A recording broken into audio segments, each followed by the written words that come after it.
Yo, what's up mga ka-CB-Gapi Vlog?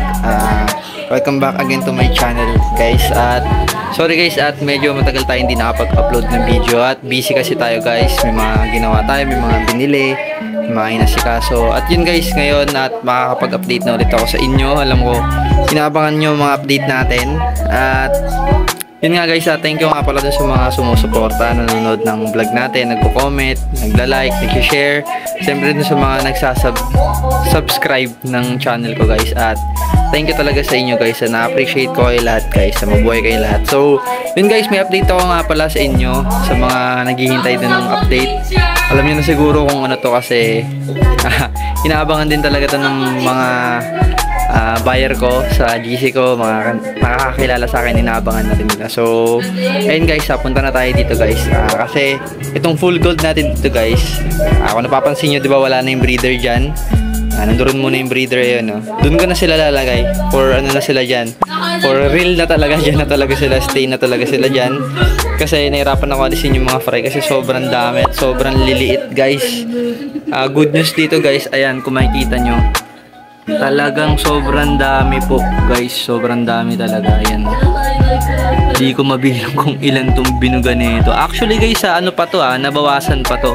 Kasi guys, may namatay din, may mga namatay rin dito ng mga nasa ano yun guys, mga 10 pieces din, yung hindi na lumalangoy talaga, patay na siya. Tapos ayun, yun na nga, kapag kumpleto na yung buga niya, ayan na, sobrang dami na nila dito sa tank na to. At hintayin ko itong mag crow out at para ma-separate ko yung male at female niyan, para may tapat natin sa konting sinag ng araw para mag-molt. And ito naman guys, sa kabila, yan ang ABT natin guys, kung napapansin nyo, diba? Sabi sa inyo, ang bilis nilang lumaki. So naka-BBS lang yan, pero ang bilis talaga nila lumaki. So mga ilan weeks na ba to guys? Hindi ko na matansya kung ilan weeks to pero wala pa tong 1 month, talaga malayo pa sa 1 month to guys. Ito naman yung mga female natin na pastel, ayan, ang lalaki na rin nila. Ito yung mga 1 month old natin, ayan, ang lalaki na guys. May mga dinagdag pa ako dyan kasi dun sa ilang batch, so nilagay ko sila dyan, papalakin ko sila dyan sabay-sabay, yung mga male, mga females na yan guys. And then update ko na rin kayo dito guys. Ito, tuloy pa rin ang sundutan, tuloy pa rin ang buntisan netong dalawang to. At syempre ganun din dito sa pastel natin, at ayan na natin sila dyan. Then ito yung sorry guys, naano natin yung brightness, lumiwanag. So ayan na guys, bumalik na ba ulit sa liwanag guys, sorry. So ayan guys, ito naman yung ginugroom natin, P-Dirt na gagawin yung breeder soon. Ito sa AFP natin, ayan, okay na ulit, malakas na ulit, na-recover na. Baka bukas lagay ko na ulit dyan yung male guys. Dito guys, ayan, hindi pa rin nabubuntis tong koi na to, ewan kung bakit. So dagdagan ko na lang ng male koi dyan. At dun sa kabila, lalagay ko dun sa pinakadulo, sinama ko na pala dun yung isa pang female na pastel. So ayan ko sila mag-groom dun. Itong HB Blue project to, naghanap pa ako ng male na matino, wala pa akong male na matino kasi nag-crash yung strain ko na yan, napabayaan yung strain. So hindi na gumanda yung line ng HB Blue natin, pero ito ngayon magaganda. Yung dalawa napili kong female na yan, at dalawa silang delta talaga. So sa ABT natin na yung maliksi pa din guys so far. And then ito na nga pala guys yung P-Dirt na anak nito. So ito yung mga all females, maraming females, siguro mga 7 lang ang nakuha ko sa male, pero feeling ko may male pa naman dito. Meron pa ako na papansin na 2 male. So tanggalin ko na lang ng ilang araw, tanggalin ko yung 2 dyan. May napapansin akong 2 or 3 na male. Tapos dito ko napapalakihin yung mga female na yan.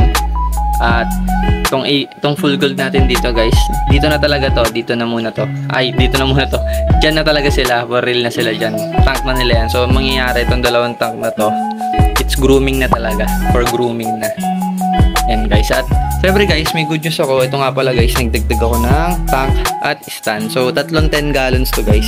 Itong isa wala akong mapaglagyan kasi pag nilagay ko dito sa tuktok, nakakatakot na guys. Saka hindi nakasya, ewan kung bakit. Saka nakakailang guys, sobra, promise. Nakakailang kapag nandito sa taas. So tatakot ako baka tumumba or ano. So kaya ginanya ko na lang dito yung isa, at sa top view ko na lang yung for top view. At mga female na lang din naman na ilalagay ko dyan, mga all females din. So ayan guys, ito dumating na rin tong tab ko na to, yung itong box na tab. So okay lang naman, medyo manipis lang, pero okay naman, mas okay kasi mas madali siyang pagsiksikin. So ito guys, dito ko nalalagay mga tuxedo koi natin. Ayan, yung nabili kong tank Wala sa tropa. Ayan, shoutout sa pinagbilan ko. Bait-bait kasi binigay sa akin ng mura. Sama yan Stan. Ayan guys. Ito wala pa laman guys eh. So lalagyan ko na yan. Iisip ko kung ano lalagay ko dyan. So yung mga tubig na stock water, ayan muna nilagay ko at datigdagan ko mamaya ng tubig another stock. So cycle na yung tubig na to nilagay ko guys. Tapos lalagyan ko na lang ulit ng stock water, datigdagan ko na lang para mabilis ma-cycle yung tank. Ayan, kung napapansin nyo guys, yan, ganyan pa rin yung setup. Ay, nag-iba lang yung setup dito. Tapos dito, nilagay ko yung dalawa na yan. So mga pang HBB na lang yan. Total, yan yung mga strain na, yung mga anak na hindi ko pa sigurado kung maganda. Pero hiniwalay ko na yan, male, female. Ito wala pang laman. I-ready ko to sa mga all females din. Ito all females. Ito all male pa din. Hindi naman nagbago. Full gold fry yung unang batch. Doon sa kabilang parent. Sa kabilang female guys. At ito P-dirt pa din. Ito yung P-dirt natin na ilang pieces pa to, mga 14 to 13 pieces. Ayan. So mas malalaki na sila dito guys. At ito, didisentpag ko mamaya. Sayang ilalagay ko sa mga tank or dito na sa tab na to, mga bagong tab. Para pamahayan ng beneficial bacteria. Tapos pinatong ko na lang pala dito to guys. Ito yung anak ng AFP natin. Tapos may toxitocoid din dito. Pinatong ko dyan. Pero bala ko na rin alisin guys. Gusto ko na rin talagang alisin. So, yun lang guys. Yun lang yung update natin ngayon. At talagang nakakatawa kasi nakapagdagdag ako ng tangka. So, ayan. Kung nakikita nyo guys, diba? Ang gulo. Eh wala eh. Hindi natin pwede sakupin masyado yung daan dun. Hindi na makakalabas masyado sila mama niyan. Hindi ko naman pwede isagad yun dun yung tank. Gara naman, wala naman tong paglalagyan dito, di ba? Kung isasagad ko dun. Yung tab masasayang, kumbaga, hindi ko magagamit. So, useless din. Nagdagdag ako, nawalan din ako ng tab. Eh, kaya nga ako nagdagdag, di ba guys? Kasi para sa paglalagyan, nilalagyan natin ng tank. So, tinapat ko dito yung kita. Para pag may bibili, may kita, ganyan na. Tapos dito, dating dito, ayan, puro tank na rin.